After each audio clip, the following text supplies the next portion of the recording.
So floor preparation in the flooring world deals with whether it's a concrete substrate or a wood substrate, where we have to do something to it in order to improve it or repair.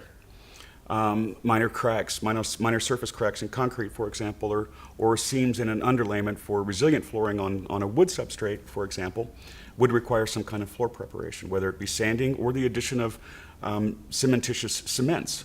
We call those floor patches or floor levelers.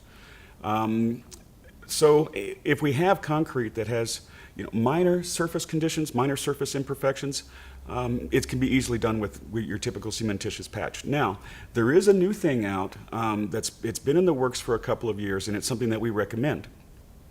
With higher humidity issues within concrete, for example, there are floor patches today that can actually accommodate higher moisture. Those would be more of a hydraulic cement or a hydraulic blend. And there's plenty of them out there from major manufacturers that can be sought after. We actually have recommendations in our installation guidelines about the use of cementitious patch or levelers or hydraulic cement patches and levelers.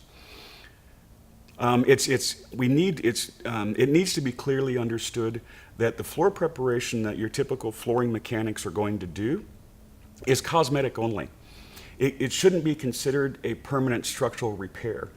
Permanent structural repairs for severe cracking or severe other issues with concrete, for example, really should be done by those that are trained and certified to do that kind of work. That's not the typical work that's going to be done by a typical flooring contractor. Planarity of concrete is really super important for all types of flooring, especially on the athletic side. We're working with gymnasiums and larger arenas where we have a very large space, open space. So it's not like we have corridors or a bunch of little rooms, although we do, but we're dealing with very big spaces. So the planarity of concrete is really very important, even for wood flooring. For wood flooring, if the planarity of the concrete is too much, it can affect the performance of the system.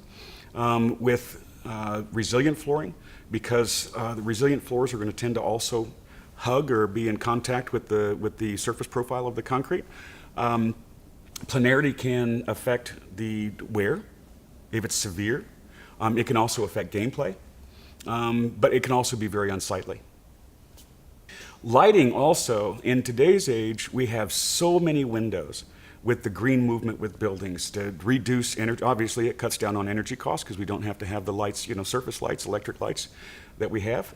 But with all this daylight coming through, daylight can reveal all things. It can be your best friend or it can be really your worst enemy. Installation-wise, it's really difficult to tell the combination of the planarity of the concrete and in relation to also to the daylight that's coming through with large windows. Because basically concrete can have some dust on it or it's more dull, it doesn't have a lot of gloss level, but you put a new flooring down that can be quite reflective, especially wood floors or synthetic floors can have a higher gloss level, which is attractive. It looks great, but it also can show, it can amplify the severity of poorly designed, poorly finished concrete. And there may be ways to correct that. That with the prevalence of the daylight that we have today, it needs to be clearly understood that, hey, with daylight in combination with surface imperfections of concrete, that you can see those telegraphed through. There are ways to correct that, however. There's grinding and self-leveling that you can apply to concrete to make it more smooth and help correct some of those issues.